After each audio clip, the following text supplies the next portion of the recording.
नमस्कार दोस्तों, केमिस्ट्री के मोस्ट इंपॉर्टेंट क्वेश्चन को देख लेते हैं। हम ज़्यादा क्वेश्चन नहीं लेते, हम थोड़े से क्वेश्चन लेते हैं, पर इन क्वेश्चन से आप खुद का एनालिसिस कर सकते हैं कि आपने अगर पढ़ाई की है तो आप कितने क्वेश्चन जो है वो सॉल्व कर सकते हैं। इस वीडियो को एक टेस्ट की तरह लीजिए और अगर क्वेश्चन के आंसर नहीं आते तो पता भी चल जाएगा और खुद का एनालिसिस भी हो जाएगा। तो फर्स्ट क्वेश्चन है guys, which two elements are combined to form a candles. अब एक बहुत नया क्वेश्चन है, ठीक है। आपने इस क्वेश्चन को शायद ही कहीं पे पढ़ा होगा या फिर वीडियो देखा होगा कि कैंडल जो मोमबत्ती होती है हमारी, वो किस दो एलिमेंट से जो है वो कंबाइन होकर बनती है। ऑप्शन है paraffin wax, stearic acid, beeswax and stearic acid, higher fat acid and stearic acid, beeswax and paraffin wax. तो इसका आंसर कमेंट में जरूर करना। तो इसका आंसर है गाइज पैराफिन वैक्स तो होता ही है, ठीक है। Paraffin wax and stearic acid से जो है वो कंबाइन होके ये जो कैंडल है, जो मोमबत्ती है, वो बनती है। वो ऐसे सवाल जो होते हैं ना, ये आपको कहीं ना कहीं पढ़ना पड़ेगा, तब जाके आपके इसको जो है वो आप ऐसे कॉमन सेंस से या किसी चीज़ से सॉल्व नहीं कर पाओगे। ऐसे जब तक पढ़ा नहीं जाएगा तब तक जो है वो जितने ज़्यादा से ज़्यादा क्वेश्चन पढ़ोगे, जितना ज़्यादा से ज़्यादा कंटिन्यू उसको बार बार पढ़ोगे, तब जाके जो है वो कहीं आपको याद रहेगा। ऐसा भी हो सकता है कि क्वेश्चन को आपने कहीं पे एक बार पढ़ा हो और वहाँ से भी आपको क्लिक हो जाए, तो कम से कम एक बार उस क्वेश्चन को नज़र से सामने से अगर गया है तभी आप जो है वो सही में उसका जो है वो आंसर दे पाएंगे। नहीं तो फिर आपको टोला लगाना पड़ेगा, और टोले में क्या होता है तो आपको सब पता है कि टोले में इंसान कभी पास नहीं होता, ठीक है। तो paraffin wax and stearic acid. Next question है, which is not related to carbon dioxide. अब नीचे गए में से कौन कार्बन डाइऑक्साइड से रिलेटेड नहीं है। कार्बन डाइऑक्साइड यानी क्या होता है, CO2। इससे कौन रिलेटेड नहीं है, सोडा वाटर। जो सोडा वगैरह लोग पीते हैं तो उससे क्या निकलता है, CO2 निकलता है। इसका मतलब ये रिलेट है। फायर एक्सटिंग्विशर यानी आग बुझाने के लिए जो लाल बम्बा यूज किया जाता है तो उसमें क्या होता है, तो कार्बन डाइऑक्साइड होता है। तो ये भी क्वेश्चन पूछा जाता है गाइस कि फायर एक्सटिंग्विशर में क्या होता है, सोडा वाटर में क्या होता है, तो CO2 होता है। ग्रीन हाउस इफेक्ट, सबसे मेन रीजन जो है ग्रीन हाउस इफेक्ट यानी जो ग्लोबल वार्मिंग हम बोलते हैं, तो कार्बन डाइऑक्साइड का परसेंटेज इंक्रीज हो रहा है इंडस्ट्रियलाइजेशन की वजह से, जो है वो CO2 इंक्रीज हो रहा है, तो उसी वजह से ग्रीन हाउस इफेक्ट होता है। ग्रीन हाउस का मैंने स्पेशल वीडियो बनाया, वो भी आप जाके देख सकते हैं। तो CO2 जो पब्लिक टॉयलेट से उससे नहीं निकलता, ठीक है। पब्लिक टॉयलेट से CO2 नहीं निकलता, वहाँ से अमोनिया निकलता है, ठीक है। जो स्मेल हमें आती है वो अमोनिया की होती है, ठीक है। नेक्स्ट क्वेश्चन देखते हैं, which acid is described as HOOCCOOH, यानी यहाँ पे ऐसा हो सकता है COH, ठीक है। इसको हम ऐसे भी लिख सकते हैं, ठीक है, या फिर हम ऐसे लिख सकते हैं HOOCCOOH, ऐसे भी लिख सकते हैं। तो ये कौन सा एसिड है, ऑक्सैलिक एसिड है, एसिडिक एसिड है, कार्बोनिक एसिड है, या फिर साइट्रिक एसिड है। तो सबसे पहले तो गाइस आपको ना सभी के फॉर्मूले याद होने चाहिए, तब जाके ऐसे क्वेश्चन जो है वो आप सॉल्व कर पाओगे। क्या पता आपको एसिडिक एसिड का फार्मूला दिया जाए, यहाँ पे जो ये दिया है तो एसिडिक एसिड का फार्मूला दिया जाएगा और पूछा जाएगा कि बताइए क्या है। तो ये क्या है, सबसे पहले आप कमेंट में आंसर जरूर लिखना इसका कि क्या है। मैं आपको सबके फार्मूले बताता हूँ। लास्ट से शुरुआत करते हैं। सबसे पहले आते हैं साइट्रिक एसिड। साइट्रिक एसिड किस में होता है, तो हमें सबको पता है कि जो खट्टे फल होते हैं, जैसे नींबू हो गया, ऑरेंज हो गया, संतरा हो गया, तो उसमें साइट्रिक एसिड होता है। इसका फॉर्मूला है C6H8O7। अब ये तो इससे कुछ भी मेल नहीं खाता, ठीक है, क्योंकि इसमें तो 6 कार्बन एटम है। C6H8O7 है साइट्रिक एसिड। उसके बाद आता है कार्बोनिक एसिड। अगर हम कार्बोनिक एसिड की बात करें तो कार्बोनिक एसिड का फॉर्मूला है H2CO3। तो ये भी कार्बोनिक एसिड जो है ये भी इससे मेल नहीं खाता। ये गाइज ऐसे ही मैं लिख नहीं रहा हूँ, आपको कहीं ना कहीं पे इसको नोट डाउन करना पड़ेगा, लिख के रखना पड़ेगा, तभी वीडियो देखने का कुछ ना कुछ मतलब बनेगा। नहीं तो वीडियो देखने का कुछ भी मतलब नहीं बनोगा, 2 दिन के बाद आप सब कुछ जो है वो भूल जाओगे, ठीक है। तो कहीं ना कहीं नोट जरूर कर लेना। एसिडिक एसिड का फॉर्मूला क्या होता है, तो एसिडिक एसिड का फॉर्मूला CH3COOH, ठीक है। तो इसमें OOH है नहीं, सिर्फ 3 हाइड्रोजन ज़्यादा, यानी वो भी इसमें मेल नहीं खाता। और अगर हम ऑक्सैलिक एसिड की बात करें तो ऑक्सैलिक एसिड का गाइस ये फार्मूला है, ये जो यहाँ पे फार्मूला दिया है वो ऑक्सैलिक एसिड का, यानी हम इसको HOOC या COOH आपको जैसा लिखना है, और उतने कार्बन, उतने हाइड्रोजन, उतने ऑक्सीजन वहाँ पे होना चाहिए। तो ये ऑक्सैलिक एसिड का फार्मूला है। और ऑक्सैलिक एसिड किस में पाया जाता है, तो टोमेटो जो है उसमें ऑक्सैलिक एसिड जो है वो पाया जाता है। तो क्वेश्चन के सभी आंसर मैंने दिए हैं कि कौन से ऑप्शन में क्या क्या मिलता है, तो सभी के फॉर्मूलेज आपको पता होना चाहिए, क्या पता कौन सा वहाँ पे पूछ ली, ठीक है। नेक्स्ट क्वेश्चन देखते हैं। ये तो बहुत आसान है, सभी को आएगा, 99% स्टूडेंट को जरूर आएगा, बहुत कॉमन सवाल है।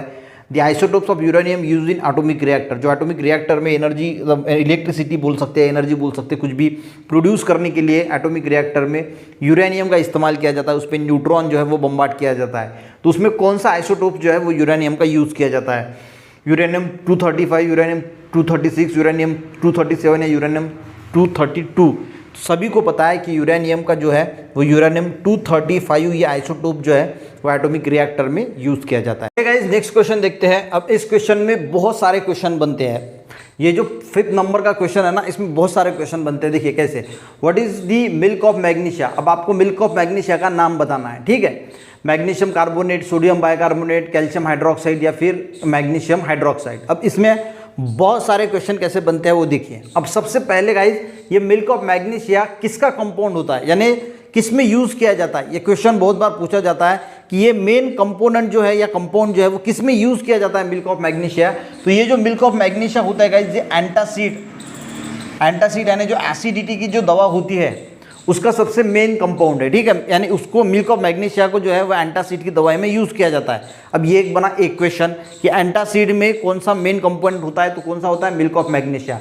अब एक एक क्वेश्चन को देखते हैं। यह है मैग्नीशियम कार्बोनेट, ठीक है। इसका सबसे पहले आपको फॉर्मूला पता होना चाहिए MgCO3, इसको तो बोला जाता ही नहीं। अब गाइज अगर हम सेकंड की बात करें तो यहाँ बहुत सारे क्वेश्चन, एक क्वेश्चन बनता है जो सोडियम बाइकार्बोनेट का है। तो सोडियम बाइकार्बोनेट का दूसरा नाम क्या है, तो इसको गाइज हम बेकिंग सोडा भी बोलते हैं, ठीक है। ये बना दूसरा क्वेश्चन, यानी ये भी एक क्वेश्चन बनता है कि सोडियम बाइकार्बोनेट का नाम क्या है, दूसरा नाम क्या है, तो इसको हम बेकिंग सोडा बोलते हैं, कॉमन नेम, ठीक है। इसका फॉर्मूला भी पूछा जाता है, तीसरा क्वेश्चन NaHCO3 इसका फॉर्मूला है, ठीक है, सोडियम बाइकार्बोनेट, ठीक है। अब यहाँ पे बनता है तीसरा ऑप्शन जो है कैल्शियम हाइड्रोक्साइड का। तो कैल्शियम हाइड्रोक्साइड का फॉर्मूला भी पूछा जाता है, तो फॉर्मूला है CaOH/2। इसका नाम पूछा जाता है कॉमन नेम, तो इसको बोला जाता है स्लेक लाइम, ठीक है। ये भी क्वेश्चन बनता है स्लेक लाइम। और बात करते हैं मैग्नीशियम हाइड्रोक्साइड की, तो मिल्क ऑफ मैग्नीशिया जो है उसको बोला जाता है मैग्नीशियम हाइड्रोक्साइड, या फिर मैग्नीशियम हाइड्रोक्साइड को बोला जाता है मिल्क ऑफ मैग्नीशिया। इसका फॉर्मूला है MgOH/2, ठीक है। तो इतने सारे सवाल जो है वह इस क्वेश्चन में बनते हैं, तो सभी आपको नोट डाउन करने हैं। देखिए अब मेरे पास व्हाइट बोर्ड है, इतना अच्छा है, यहाँ पे जो है वो जो अपीयरेंस नहीं है, तो आपका फोकस होना चाहिए गाइज नॉलेज को गेन करने का, ठीक है, कि भाई कौन कहाँ से पढ़ा रहा है, किस से पढ़ा रहा है। तो आपका अगर फोकस नॉलेज लेने में है तो आपको ये दिक्कत ही नहीं आएगी, ठीक है।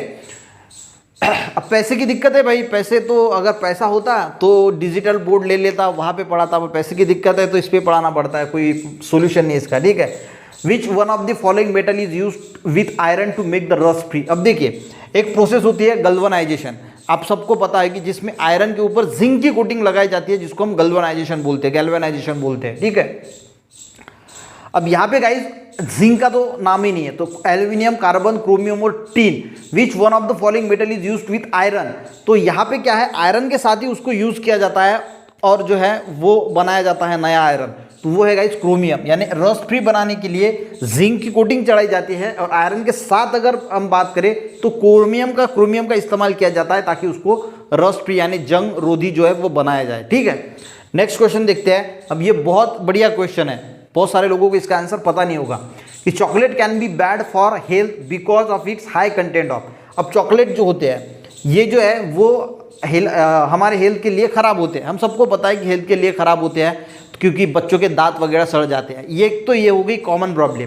अब दूसरी बात करते हैं कि ये इसमें किसका परसेंटेज जो है हाई होता है, निकेल, जिंक, कोबाल्ट या लीड।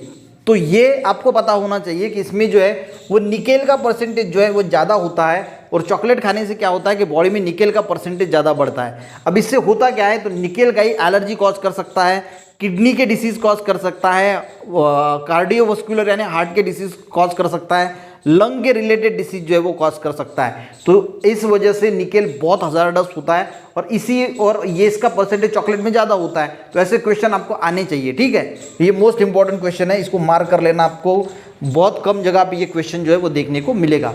नेक्स्ट क्वेश्चन है द मिक्सचर ऑफ 73% आयरन। अब ये भी बहुत बढ़िया है, यहाँ पे भी बहुत सारे सवाल बनेंगे, देखते कैसे। 73% आयरन है, 18% क्रोमियम है, ठीक है, 8% निकेल है और 1% कार्बन है। तो इससे क्या बनता है, तो इससे गाइस बनता है स्टेनलेस स्टील। तो इससे अगर आयरन का परसेंटेज 73% है, 18% क्रोमियम है, 8% निकेल है, 1% कार्बन है, तो स्टेनलेस स्टील बनता है। और आपको ऑप्शन दिया है bronze, gun metal, stainless steel और नन ऑफ अबव। तो स्टेनलेस स्टील तो ऑप्शन हो गया। अब ब्रॉन्ज की अगर हम बात करें तो ब्रॉन्ज का भी पूछा जा सकता है। ब्रॉन्ज का भी आपको पता होना चाहिए कि इसमें कितना परसेंटेज होता है। तो ब्रॉन्ज जो बनता है गाइज वो कॉपर और टीन से बनता है, ठीक है। यहाँ पे कॉपर का जो परसेंटेज होता है ब्रॉन्ज में वो 88% होता है और टीन का परसेंटेज जो है वो 12% होता है। नेक्स्ट क्वेश्चन है गन मेटल, ठीक है। अब ये गन मेटल जो है वो किसका बना होता है, तो ये भी गाइज कॉपर का बना होता है, टीन का बना होता है और इसमें एक और सब्सटेंस ऐड होता है जो होता है जिंक। यानी 88% कॉपर ही होता है इसमें गन मेटल में। टीन जो है वो 10% होता है और 2% जो है वो जिंक होता है। तो ये भी परसेंटेज आपको पता होना चाहिए। तो 8 क्वेश्चन ही लिए गाइज, पर इसमें मैंने बहुत सारे क्वेश्चन जो है वो इसमें इंक्लूड है। वीडियो अच्छा लगे तो एक लाइक ज़रूर कीजिएगा। मिलते हैं ऐसे ही नेक्स्ट वीडियो में। मैंने बहुत सारी वीडियोस बनाई हैं, वो जाके ज़रूर वॉच करना, क्योंकि उसमें क्या होगा आपकी एक तो टेस्ट भी हो जाएगी अगर आपने बहुत पढ़ाई की है, और नहीं है तो कुछ क्वेश्चन आपको नए भी मिल जाएंगे जो आपके लिए इंपॉर्टेंट साबित हो सकते हैं। तो मिलते हैं ऐसे ही नेक्स्ट वीडियो में, तब तक के लिए गाइज जय हिंद।